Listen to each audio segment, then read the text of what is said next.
Circle of Dead. Belongs to Grenville and the Temple. Another macabre mystery. Maddie's counsel proved true, even if she is no longer with us. We came to the temple ruins late in the day, although Rolf was silent for the journey.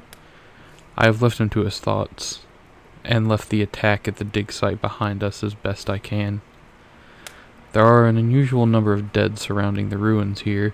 Some lie on the ground, as if they collapsed where they stood. Some still remain standing, blades in hand, as if they were slain in a single frozen moment.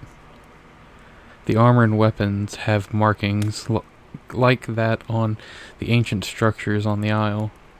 Are these the ancient colonists? Or merely their servants? Or soldiers? Every skeleton is intact.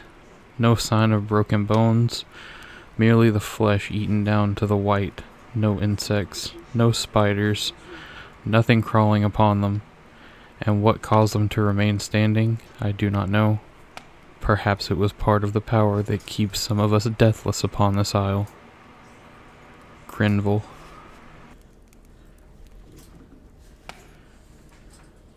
Keepers. Belongs to Grenville and the Temple. Circles within circles. Maddie's words again prove true. The skeletons on the outskirts of the structure have small spheres with markings such as the great spheres embedded in their chest. They were not posed as warnings. They seemed to have lived once, and I could only see the trails they had worn in the stone and the temporal perimeter, as if they had walked a circle about it countless times, yet simply one day stopped.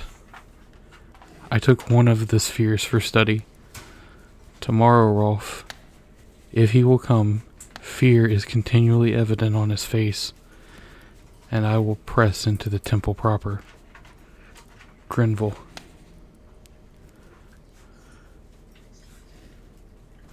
A Statuary and Symbolism. Belongs to Grenville and the Temple. Found in Amarine Temple.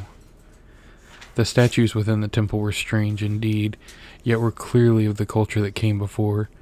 Yet the likeness was peculiar, each statue bearing a twin pair of arms, and cleft down the middle, much like the spheres, great and small. A division of the self, a representation of duality, perhaps? In one of the statue's hands was a weapon, the other a familiar orb, outstretched. Perhaps it was a religious symbol, or something to channel other forces, perhaps?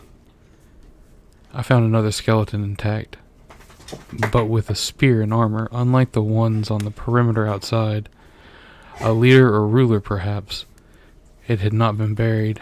It seemed more a guard of the stone coffer within the temple. G.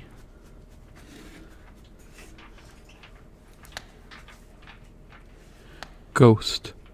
Belongs to Grenville and the Temple. Specters of the past or omens of the future, both perhaps.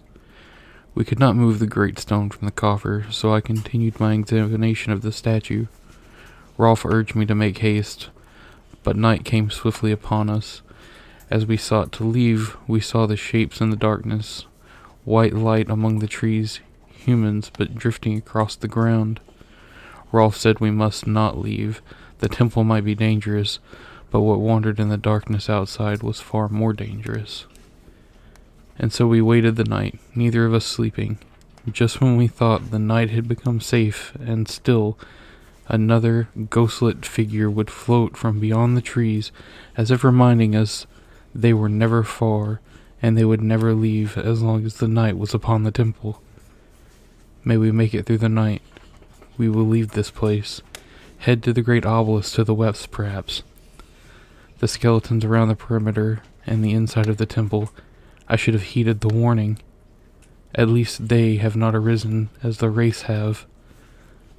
They remain still at their post, else these would be my last words.